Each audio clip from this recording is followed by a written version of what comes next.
From Zero to Fluent, the complete guidance to become fluent in English.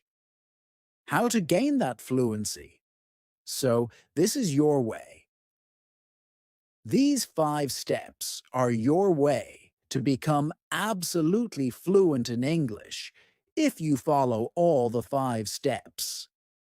Hello, everybody. How are you all? Hope you're doing great. So, welcome back to another session of learning English with me.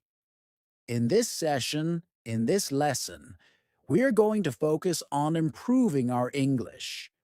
Not only just speaking, but overall English skills. The complete English, basically. I'm getting a lot of requests that, "Sir, from where to start?" Like, you can understand English, but speaking is difficult. You know you want to start that journey, but you are not able to find that particular path. So, basically, how to become fluent in English. How to get from zero to fluent. That is what we are going to discuss today. So, are you all ready for this?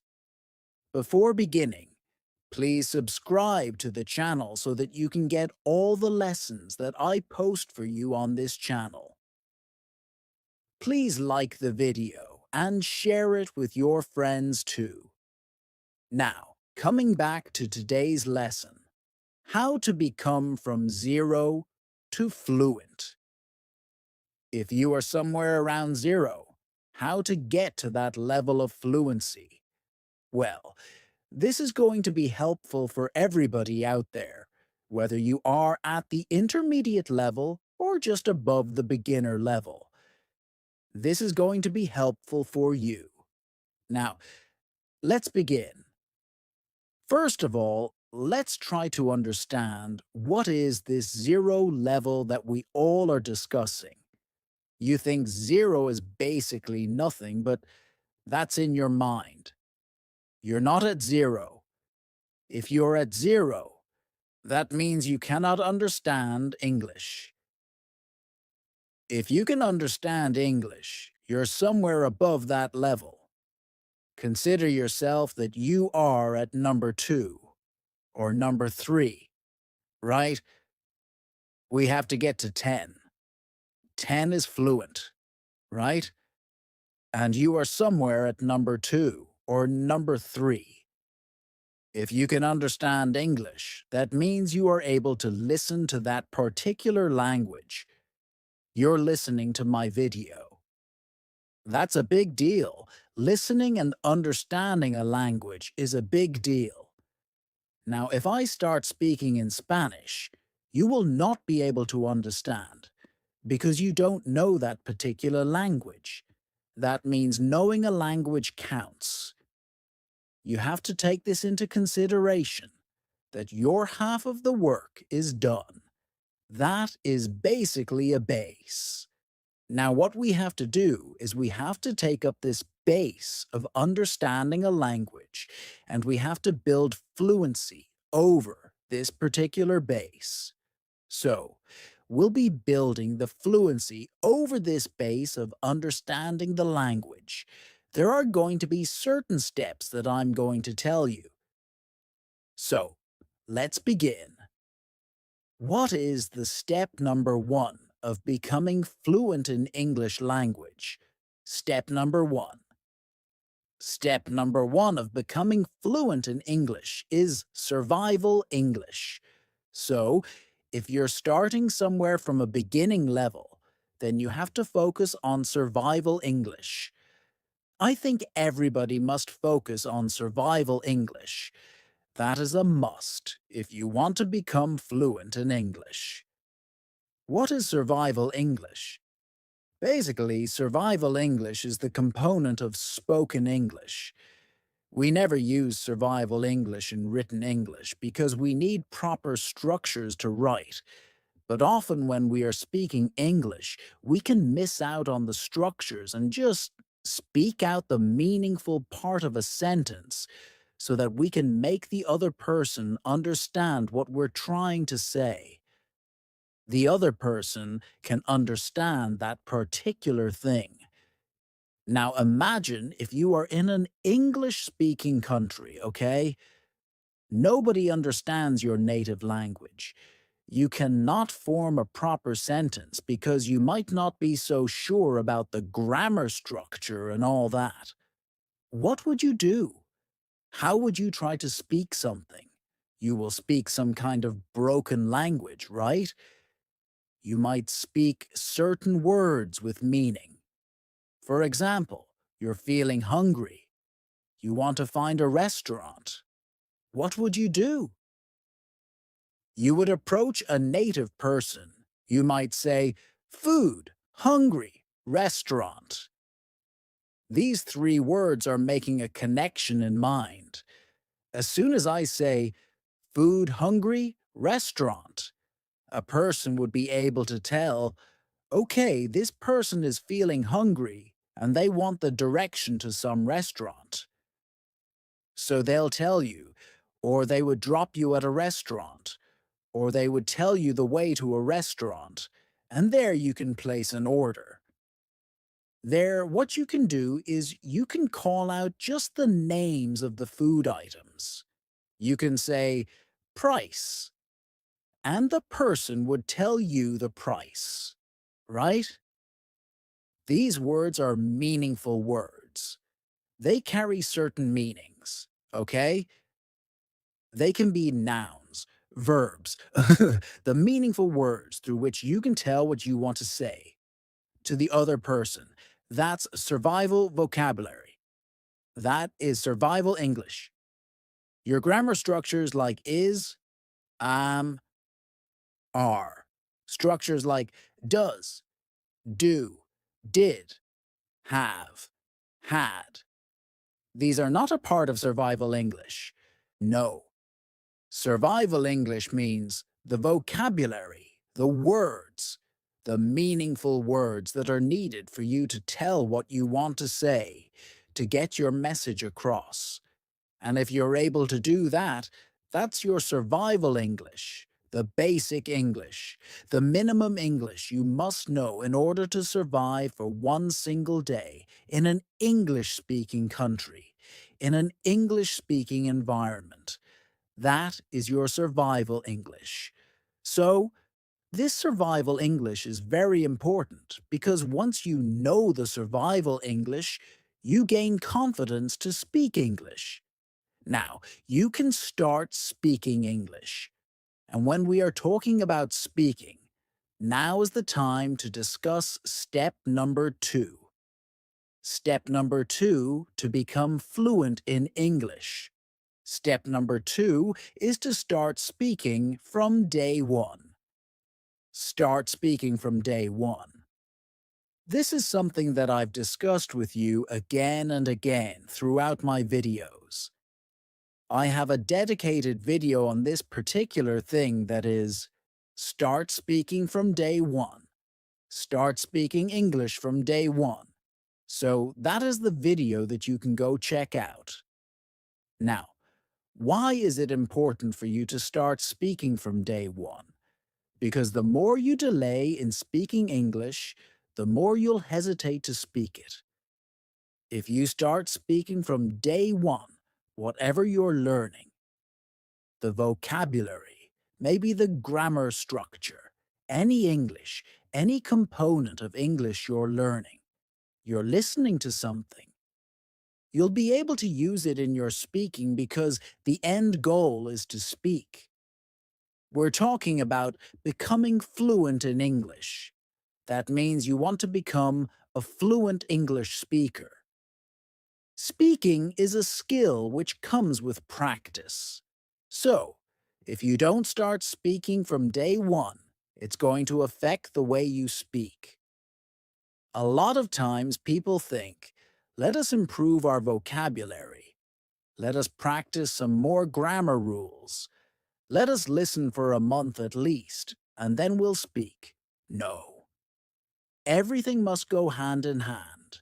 Speaking and everything else in English at the other hand, and both the things, they must go side by side. That is something that you're supposed to do. So start speaking from day one. That's very important so that you can practice these mouth muscles.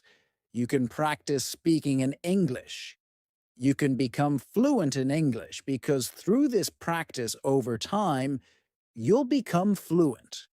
You cannot achieve it in one single day. For example, I'm just looking at some recipes. Let me give you an example like that. I'm watching the videos again and again. I'm looking at the recipe again and again. I'm reading it, and one day I'm thinking, I have done this a lot. Now let me prepare it. Would I be able to make something perfect in my first attempt? Obviously not. It would not come out as perfect, and that is what a lot of people think. That we are going to practice vocabulary for a month, then maybe grammar for another month, reading for another month, and then after that we'll start speaking, when we'll think that we are really good at grammar, good at vocabulary, we know a lot of words, and the English would be perfect. This would not happen. All of the steps and the process are there. It's going to be there. So that day one must be today, not after 2 months, not after 3 months. No. That day one of speaking should be day one of learning English, of your learning journey. So start speaking from day one to become fluent in English. So step number 3 now. Step number 3 is again very important. That is the good English input. The good English input. That means a lot of times we need to put input. That is, language is something that often needs a particular model where we are receiving information and then producing. So, how do you learn your native language? By listening to that particular language a lot and then reading it. When you go to school, when kids go to school, they read the language a lot there. So, by listening and reading, we are taking input in a language, and through speaking and writing, we're producing the output. Now, in order to produce good output, that is, in order to speak fluent English, first of all, we have to listen to the language a lot. Listening is very important. It's the most important factor, the most important format of input, more important than reading. Why?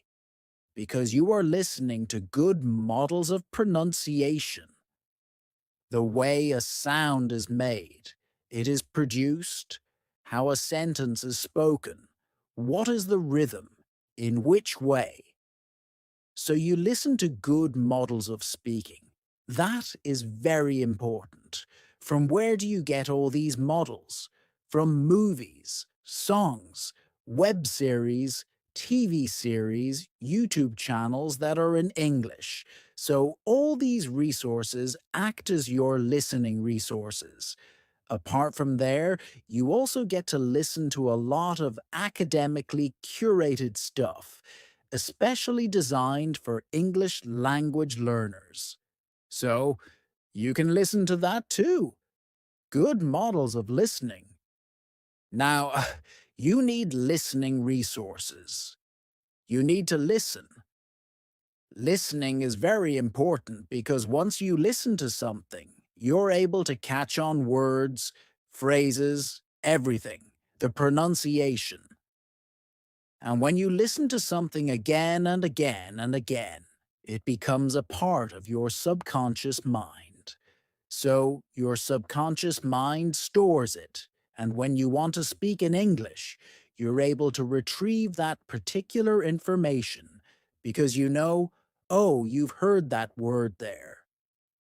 When you go to learn your vocabulary, if you've listened to that particular word with context, you'll be able to learn it quickly. you'll be able to understand it and use it in a better way. Listening is very important. So, when you listen, only then you speak. Listening is important, so start listening from today. A lot of times, people neglect it altogether. They neglect listening. So, listening is something that is extremely important. You need to listen to good English a lot. A lot. And if you're doing it, bravo. Whatever you're doing with it to learn English, it's going to yield more results. When you go to do your speaking practice, it'll give you better results because you're listening to good models of English and your subconscious mind is picking up on words, phrases, pronunciation, everything. It's like in your mind. You're creating an environment for yourself, a kind of English environment for yourself, a virtual environment through listening to English. And that is what we have to achieve. So, start listening. Good English input. Listening is very important. Now, coming to the second form of input, that is reading. Reading is important too. You need to read too because when you read, there is a kind of visualization to the words, spelling, everything that you're doing. So reading is important again, but I would suggest that you begin with listening and then move on to reading. First listen and then read. Step number 4. Now step number 4 is speaking practice. You want to become fluent. Start your speaking practice. Speaking practice is extremely important because without practice, you will not become fluent in English. But what to practice? How to practice? The big question is, are you practicing in the right manner? Are you practicing in the correct way? Because you might be practicing a lot and you might not see the results. There is no direction to your practice. There is no particular goal to your practice. You're practicing the same thing again and again and again, and after some time, it becomes a vicious cycle where you're just ending up practicing just like that, and you're not able to see any results. Why is this happening? Because there is no particular aim, no particular direction, or no strategy to that practice. Now, what you're supposed to do in order to have a particular strategy, you must have a particular technique. For example, I've discussed the mirror talk technique with all of you. That is a practice technique. Mirror talk technique is a practice technique. So, are you taking a proper technique that is in the proper manner? That's very important. Are you taking up different techniques in order to practice your speaking skills? That is again a big factor. So, speaking practice is very important. You need to spare some time every day for your speaking practice. That is a must, something that you must do. Now, from where to get all these techniques and all that? I have so many lessons. Video lessons. I have a particular lesson where I'm telling you about 12 different techniques to practice English speaking. 12 techniques to practice English speaking. Go check out the lesson. This lesson will tell you about so many techniques where you can take up a technique and practice English speaking. It's very important for you to practice English speaking. Now, apart from this, I give you English speaking practice lessons. So, there are so many speaking lessons where you speak with me. You repeat after me, you shadow me, you do shadowing. There is a particular playlist where you can go check out all the lessons where I give you speaking practice. You do speaking practice under my guidance, and that is also very important. To do speaking practice under the guidance of a tutor, a teacher. And I've launched these free video series here on YouTube for you. Go check out the lessons, check out the particular playlist, and start practicing with me. So, speaking practice is very important. Work on your speaking practice. Speaking practice is not something that you just take up lightly, just like that. You need to work on it. Work, do your speaking practice, and see the result. Step number 5. Well, step number 5 is basic grammar. Now, grammar is something that a lot of people neglect. There are two types of people that I've seen. The first one, they want to just learn grammar and grammar and grammar. They focus too much on grammar, all the grammar rules and everything. The other one, they want to escape grammar. It's like, I want to speak fluent English, but I don't want to learn any grammar. This is not how it's going to work.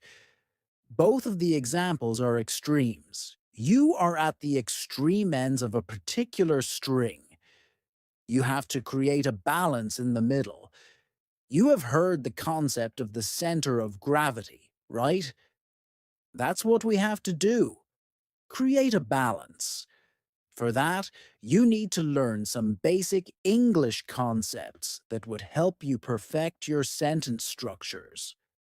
I'm not saying that go learn all the complex grammar structures, the complex grammar rules and all that. That's fine if you have no academic requirement for it. You're not appearing for some kind of academic exam where you are required to perfect your grammar extremely.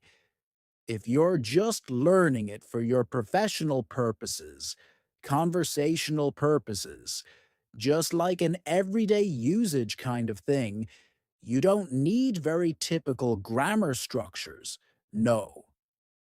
But basic grammar structures we all must learn in order to become fluent in English. Because when you know the basic grammar structure, the basic things, for example, do, does, did, that's the basic grammar. Simple, basic grammar. A very simple concept. If you know this, you'll be able to form your sentence structure in a better way. If you know how to form your sentence structure, you'll be confident in yourself that, okay, I can do this. I can speak accurate English. That automatically increases your fluency. When you're not sure about grammar structure, you fumble a lot because you're not able to form a particular sentence. Then you fumble, you try to reframe it, and what happens is you end up fumbling with the words, a common problem that a lot of people tell me they face. So, if you focus on your basic grammar, you'll overcome these particular problems of forming sentences. Correct sentences, accurate sentences, fluent sentences in English. Fluency will come to you with time if you learn basic grammar. Basic grammar is important. From where to learn that basic grammar? No worries, I have launched the Basic Grammar series where I take the basic grammar that is important for spoken English, totally focused on spoken English, not the written English. Although that's a part of written English too, these basic grammar series are focused on spoken English. The kind of grammar that you need to speak fluent and correct English, accurate English. So go check out the playlist of Basic Grammar series. You'll get the lessons which are important for you to become fluent in the English language. So yes, grammar is important. A question that a lot of people ask is grammar important? Yes, grammar is important, but the basic grammar is important. A few concepts are there which are really important for you to cover if you want to speak fluent English. Okay? So now it's time for a bonus step. You can call it step number 6 or a bonus step. That is, you need to focus on all the 4 skills if you want to become fluent in the English language. All the 4 skills. See, there are 4 skills. I've already discussed the skills of input from where you receive information, right? The 4 skills are known as LSRW: listening, speaking, reading, writing. So you listen, you speak, you read, you write. These are 4 skills, kind of 4 pillars of any language in the world. So, if you're trying to master a language as a skill in order to speak it, you have to focus on this particular language as you would focus on a skill, not in a way you approach a subject kind of learning. No, you have to consider it as a skill, and this skill of speaking is supported by the other 3 pillars: listening, reading, writing. So, do not forget to pay equal attention to each and every pillar. Writing is also important. That's why I always suggest journal writing. You must have seen my video lessons on journal writing. Why do I suggest that to you? So that you can practice writing in some format. Even if you are at a place right now where you would not be required to write something academically, like writing skills are kind of secondary for you, speaking is primarily important. Still, writing from time to time improves your speaking. All the 4 skills support each other. They support each other. That's why focusing on all 4 of them is extremely important. So, improve your speaking, listen, read, and do not forget to practice writing from time to time, something that you must do. So focus on all the 4 skills if you want to become fluent in the English language. Now, with this, we come to an end to the complete process of becoming fluent in English, from zero to fluent. The complete guidance to become fluent in English, how to gain that fluency. So, this is your way. These 5 steps are your way to become absolutely fluent in English. If you follow all the 5 steps, it's a guarantee that you will become fluent in English because these are the 5 pillars of becoming fluent in the English language. Something that I've given you today, a formula that is going to be an absolute game changer for you in becoming fluent in English speaking. You want to become a fluent English speaker. Follow everything that I've told you today in this lesson. Follow it. Start practicing from today and see the results. That's it for today. Now I'm going to meet you again with a new lesson. Till then, everybody take care and bye.